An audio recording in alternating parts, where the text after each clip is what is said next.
Welcome to Building Ancient Egypt. Constructed with bricks made of mud, most ancient Egyptian buildings were not permanent. Only religious temples and funerary monuments were meant to stand the ravages of time. For these very important structures, Egyptians used limestone, sandstone, and harder materials, such as granite, quartzite, and travertine.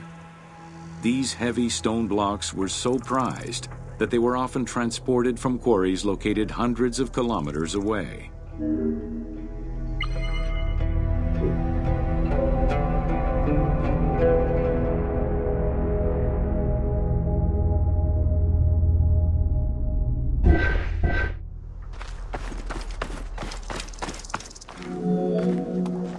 Limestone was common and easy to extract from quarries on the east bank of the Nile.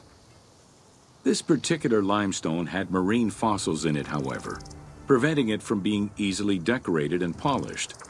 Used as the main building material, the structure would then be finished with a finer limestone that was polished smooth and decorated as needed. Limestone was used for the building of the first pyramids and for most of the religious buildings of the Old and Middle Kingdoms.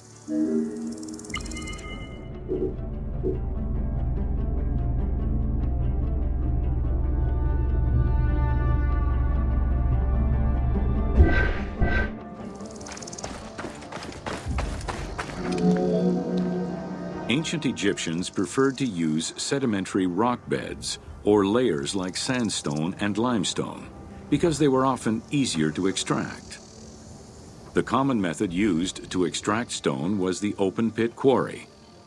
Stonecutters would find quality stone, shape, and dig it out on site. Open-pit quarries enabled many workers to work simultaneously on many blocks, which allowed for better productivity.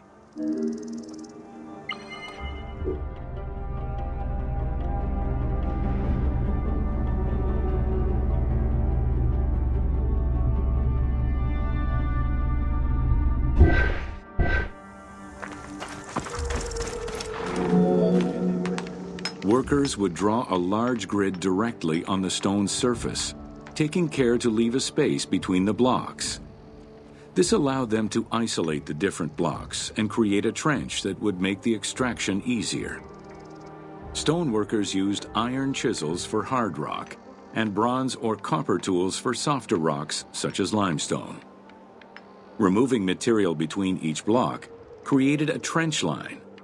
In some quarries, that trench was wide enough to accommodate a worker, who would then cut the block entirely on site.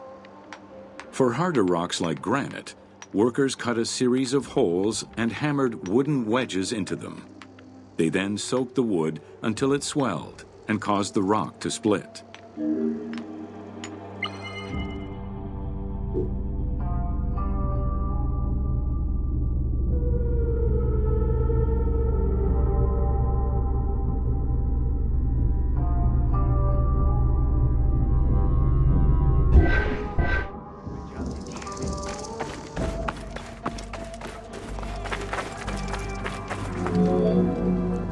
The gallery extraction technique was used when the desired rock was buried under layers of rubble.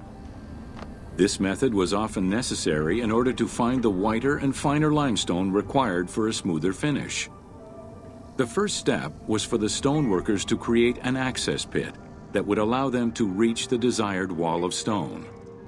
Once a wall of quality stone was exposed, workers could then cut out smaller blocks. This pit required a descending platform. Designed like a stairway, it allowed them to free multiple galleries of blocks.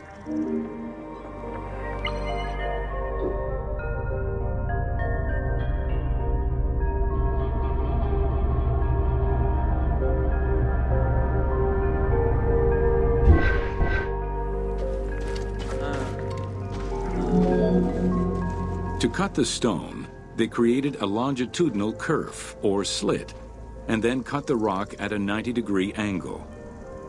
The lower side was determined along the geological layers or by using a horizontal cut. Wooden wedges were inserted in the rock and hammered in. Shock waves were then generated using hammers, fracturing the blocks at the seam.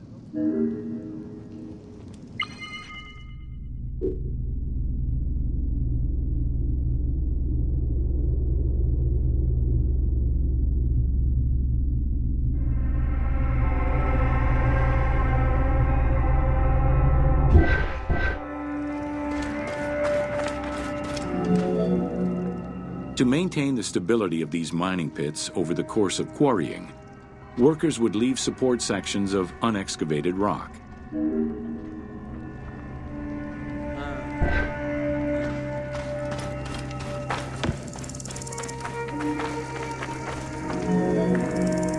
In every quarry, dedicated shrines were established to offer protection for the workers. In particular, Serket, the scorpion goddess, was considered a very powerful deity among quarry workers. Every mine and quarry of ancient Egypt included a scorpion charmer who was said to use magical powers to ward off the dangerous insects and keep the workers safe.